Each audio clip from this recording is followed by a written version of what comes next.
며칠 전에 뉴스 알림이 하나 떴어요. 코스피 역대급 폭락 이후 반등세 지속. 무심코 눌러봤는데 차트가 꽤 많이 올라와 있더라고요. 예전 같으면 반가웠어야 될 소식인데 가슴이 허전했습니다. 저 그래프 어딘가에 제가 팔았던 가격이 있었거든요. 그 밑에서 팔고 나왔는데, 아니 팔렸는데 지금은 저 위에 있는 거예요. 회사에서 누가 그러더라고요. 요즘 증시 좋던데 좀 벌었어요? 저는 그냥 웃었습니다. 뭐라고 답해야 할지 몰라서요. 유튜브를 켜니까 알고리즘도 눈치 없이 지금 안 사면 후회하는 이유, 지금이 최저점, 인생 역전 타이밍 같은 제목들의 유튜브를 잔뜩 띄워주더라고요. 그날 밤엔 유독 잠도 잘 안 왔습니다. 딱히 뭘 새로 잃은 것도 아닌데 자꾸 마음 한구석이 허전했습니다.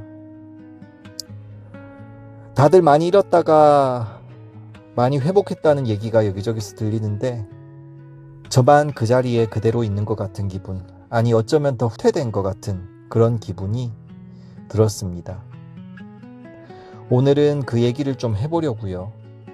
이 감정, 사실 손실을 봤을 때 느낀 것과는 결이 좀 달랐습니다. 그때는 아프고 억울한 감정이었다면 지금 이거는 조금 더 이상한 느낌이에요. 나만 뒤처진 것 같은, 나 혼자 정답을 놓친 것 같은 기분이에요. 이걸 상대적 박탈감이라고 해야 될지 모르겠습니다. 내 상황 자체가 나빠진 건 아닌데 다른 사람이나 예전의 나와 비교했을 때 상대적으로 뒤처졌다고 느낀 거예요. 실제로 제 잔고는 그대로인데 마음은 훨씬 더 초라해졌습니다. 여기에 한 가지 생각이 더 붙었어요. 그때 안 팔았더라면, 그때 버텼더라면 하는 생각이요. 이미 계좌 손실은 일어난 일인데 거기에 대해서 계속 다른 가능성을 상상하는 거죠. 조금만 더 버텼으면, 반대 매매만 안 당했으면, 그럼 지금쯤 이렇게 절망적이진 않을 텐데. 근데 이 생각은 아무리 해도 결론이 안 나요. 과거는 이미 지나갔으니까요. 이게 며칠 계속되면 단순히 배 아픈 걸 넘어서 기운이 쭉 빠지는 시기가 와요. 뭘 해도 재미가 없고 자꾸 무기력해지는 거예요. 억울한 감정이 계속 쌓이니까 몸도 마음도 같이 가라앉더라고요. 밥맛도 없고 자꾸 별거 아닌 일에 짜증이 나고, 옆에서 보면 그냥 엄청 예민해진 걸로 보이겠지만 사실 그 밑바닥엔 이 박탈감이 깔려 있는 걸지도 모르겠습니다. 문제는 이 생각에 사로잡히다 보면 지금 내가 뭘 해야 되는지 하나도 안 보이고 오직 놓친 것만 계속 커 보인다는 거예요. 그리고 이 감정 뒤에 꼭 따라오는 게 있어요. 포모. 이번엔 진짜 놓치면 안 된다는 조급함이죠. 참 이상합니다. 분명 몇 달 전엔 시세창 보는 것도 너무 무서워서 앱을 지우다시피 했는데 시장이 오른다는 소식을 들으니까 또 손이 근질거려요. 물론 지금은 투자할 돈도 없지만요. 결국 그날 밤 예전에 물려있던 종목의 차트를 몇 번이나 들여다봤어요. 어떻게 보면 다행히도 그날은 사지 않았지만 손가락이 매수 버튼 위를 몇 번이나 갔다 왔는지 모릅니다. 불과 얼마 되지도 않는 돈으로요. 그게 100%, 200% 상승해도 인생이 달라지지 않는 돈인데 말이죠. 냉정하게 생각해보면 이게 제일 위험한 타이밍이에요. 이미 많이 오른 다음에 불안한 마음으로 뛰어드는 거거든요. 정보를 보고 판단해서 들어가는 게 아니고 많이 빠졌으니까 오르겠지, 아니면 다른 사람들이 버니까 뒤처지는 게 무서워서 들어가는 거죠. 이런 결정은 대부분 상승장의 꼭대기쯤에서 이루어져요. 그리고 한번 잃어본 사람일수록 이 유혹에 더 취약합니다. 빨리 만회하고 싶은 마음이 크니까. 이런 지옥 같은 상황에서 벗어나고 싶은 마음이 크니까. 그리고 이 지옥에서 나를 벗어나게 해줄 방법은 그것뿐이라는 생각에 사로잡혀서 판단이 오히려 더 급해지는 겁니다. 그리고 이 패턴 사실 처음이 아니더라고요. 돌아보면 저는 항상 이렇게 오른 다음에 뒤늦게 들어갔다가 꼭지 근처에서 물리는 걸 반복했던 것 같습니다. 포모로 들어간 자리는 신기하게도 항상 비슷한 자리였어요.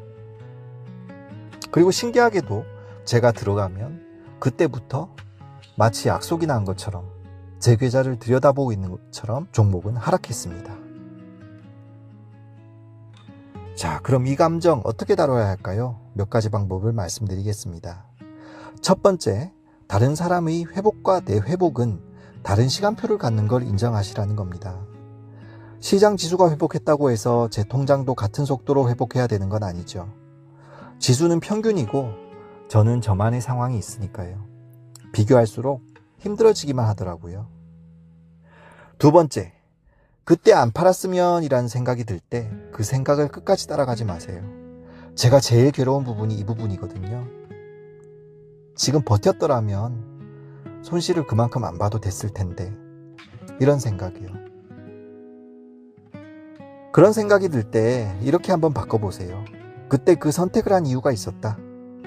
그 순간엔 그게 최선이었다. 이런 식으로 지나간 선택을 어떻게 보면 결과론적인 지금의 정보로 다시 재판하는 건 저 자신을 계속 벌 주는 것밖에 안 되거든요.